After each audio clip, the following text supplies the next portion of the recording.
Thank you once again for making Locked On Cougars your first listen of the day. Hope you all are doing well out there wherever you might be. BYU men's basketball riding a 4-game win streak. They're sitting in 5th place or tied for 5th place in the Big 12 and looking to make a move once again up the standings. They got a huge test on the line tonight against the Arizona Wildcats. Now, Tommy Lloyd's squad is 9-1, tied with Houston atop the Big 12 rankings. They re-entered the national rankings yesterday at number 20 in the AP poll, and for good reason, because they've just absolutely been on a tear through the first half of Big 12 play. But this is a big opportunity for BYU. It's been a while since Arizona has graced the Marriott Center, but these are two programs who've had some pretty interesting history. Remember, I will never forget Jimmer Fredette when he went down to the McHale Center down there in Tucson, put on a show, and Arizona basketball fans, they've been treated to some pretty special performances just with the history of Arizona basketball under Lute Olson, etc. And they gave him a standing ovation after what he did on their home court.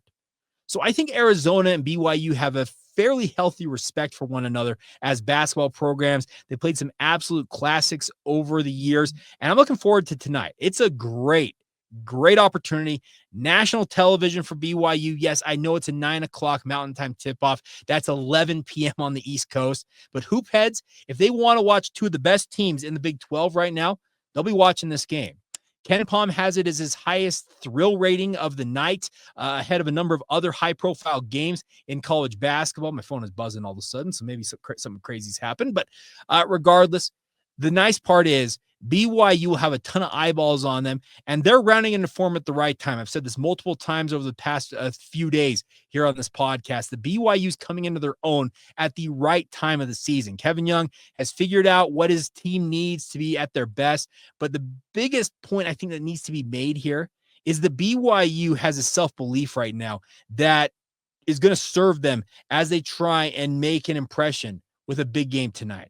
I look at this as the biggest game of the season to date. There are going to be bigger ones down the line. Remember, Kansas is coming to Provo, and was it 2 weeks from now? I've also got another date with Arizona down there in Tucson. You've got just the games come fast and furious now in the Big 12. The back half of this season for BYU, last count, is it 6 or 7 quad 1 games right now, 2 quad 2, and the only quad 3 game currently is Utah in the regular season finale in March, on March 8th. So there is a lot on the line here for the BYU Cougars, and I'm looking forward to seeing them go out there and put on a show. Is it going to be easy? Absolutely not. Caleb Love is worth the price of admission alone. If you're planning on going out to watch a BYU game, if you have a chance to get tickets to this one, I would say that might be your best bet to get out and watch just a really solid team. And Caleb Love leading the team in scoring at 16.2 points per game. And he is an absolutely fearless basketball player.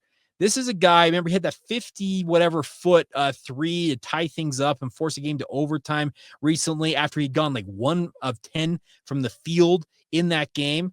It's absolutely awesome to watch him do his thing. And the other part about this is a squad, speaking of Arizona, they're not just all offense. They D up. And they also have a very capable big man in the middle, Toby Awaka. I think I'm pronouncing that correctly. If I'm not, I apologize. His offensive rebounding rate is number 1 in the country. I think it's 20%. 1 of every 5 rebounds that he gets his hands on is an offensive rebound, thereby generating an extra possession for Arizona. The Cougars, Keba Keita, Fousseyni Traore among them, are going to be hard-pressed to keep him off of the offensive glass and just off the glass in general.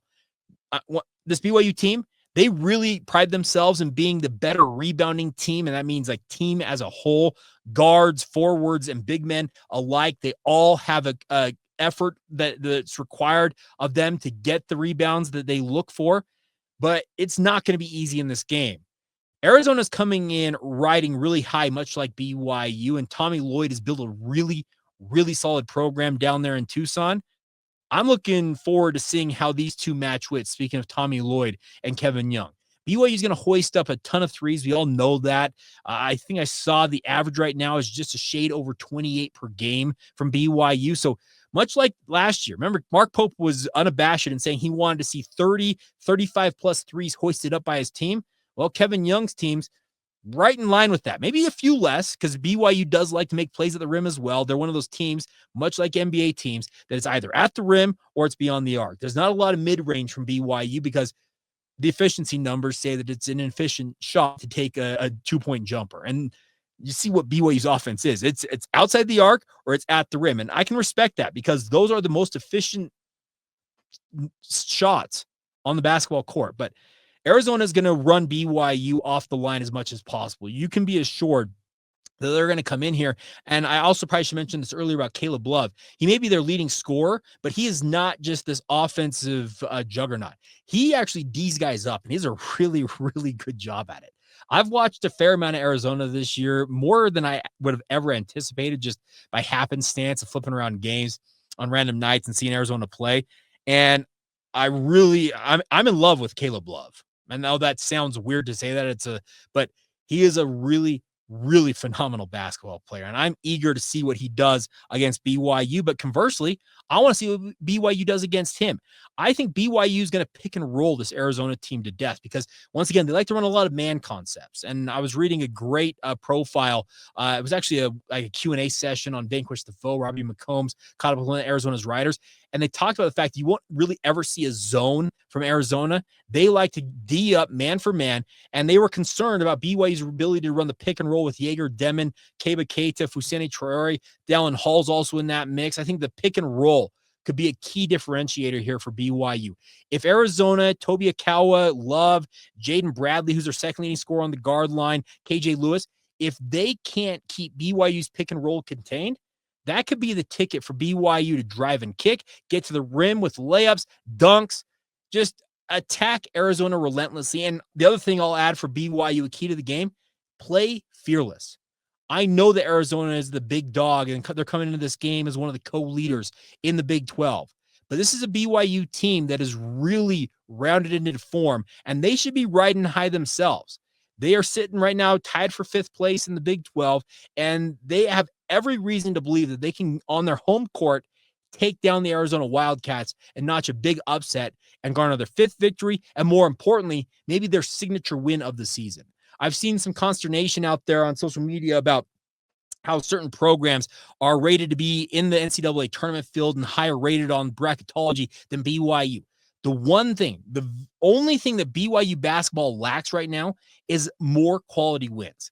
This game right here against Arizona, that's about as big of a quality win as you could ask for in this circumstance. So the simple fact of the matter is, for BYU, go out there, get the dub, push it to 5 straight wins, and start to have more people set up and say, hey, what's this BYU team doing? They got a lot more juice in the tank than maybe we anticipated. And I'm eager to see what BYU shows on the court tonight. It's going to be a late night, and many of you know that I do morning radio. It's going to be a very short night for me in terms of the turnaround from watching this game, doing the podcast, but then getting back on radio the next morning. But hey, it's these type of games that I crave to watch, and I love the fact that BYU is in the Big 12 and getting a chance to play a game of this caliber. So looking forward to it, and we'll see what happens. And of course, we'll have full reaction for you guys shortly after it goes final. We'll also have, a lot of reaction to the big news coming up this morning.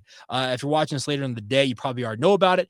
BYU's Big 12 football schedule has been revealed. It was across like 5 different channels. So we'll have full reaction to that. We'll also talk about this game as well. So it should be a jam-packed episode tomorrow. You won't want to miss it.